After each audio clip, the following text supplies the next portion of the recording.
Hi friends, welcome back to honey Anu kitchen. ఇవాళ special recipe వచ్చేసి వెల్లుల్లి కారం. ఈ వెల్లుల్లి కారంను ఈ వర్షాకాలంలో వేడివేడిగా అన్నంలో కొంచెం తీసుకొని కాసంత నెయ్యి వేసుకొని తిన్నారనుకోండి, వావ్, భలే రుచిగా ఉంటుందండి. ఈ వెల్లుల్లి కారంను ఇడ్లీ, దోశ, వడకు కూడా చాలా అంటే చాలా సూపర్గా ఉంటుంది. ముఖ్యంగా దోశ వేసుకునేటప్పుడు దానిపైన వెల్లుల్లి కారం వేసుకొని చేశారనుకోండి, రుచి మాత్రం చాలా అంటే చాలా బాగుంటుందండి. చూడండి, చూస్తూనే నోరు ఊరుతుంది కదా. మరి లేట్ చేయకుండా ఈ వెల్లుల్లి కారంని ఏ విధంగా తయారు చేయాలో చూసిద్దాం రండి. ఒక కడాయిలో 1 టేబుల్ స్పూన్ వరకు ఆయిల్ పోసుకొని, ఆయిల్ వేయడం తర్వాత 1/2 కప్పు మినపప్పు వేసుకోండి. మినపప్పు వేసుకొని లో ఫ్లేమ్లో కలుపుతూ ఉండాలి.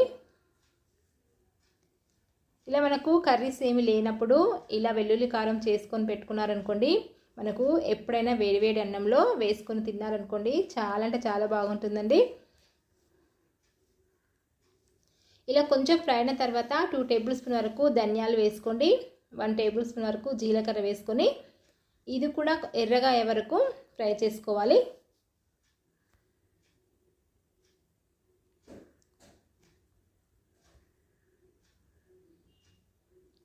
చూడండి, ఈ విధంగా ఎర్రగా కావాలి.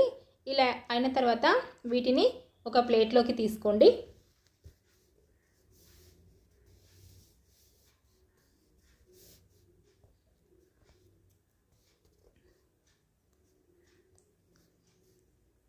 మళ్ళీ అదే ప్యాన్లో మరొక 1 టేబుల్ స్పూన్ వరకు ఆయిల్ పోసుకొని అందులో ఎండు కొబ్బరి వేసుకొని లైట్గా కలర్ వచ్చే వరకు ఫ్రై చేసుకోండి. ఇదంతా సన్నని మంట మీదనే ఫ్రై చేసుకోవాలి.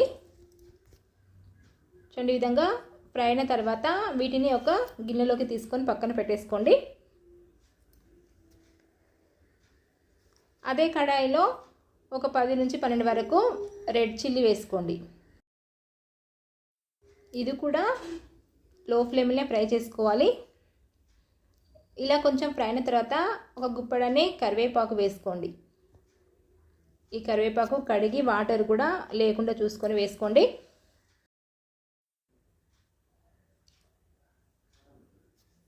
చూడండి, ఈ విధంగా ఫ్రై అయిన తర్వాత వీటిని కూడా మన పప్పుల ప్లేట్లోకి తీసుకోండి.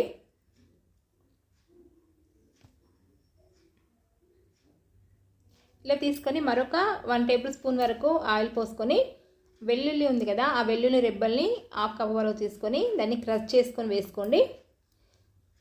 వేసుకొని దీన్ని కూడా సన్నని మంట మీదనే ఒక 2 నిమిషాలు ఫ్రై చేసుకోవాలి.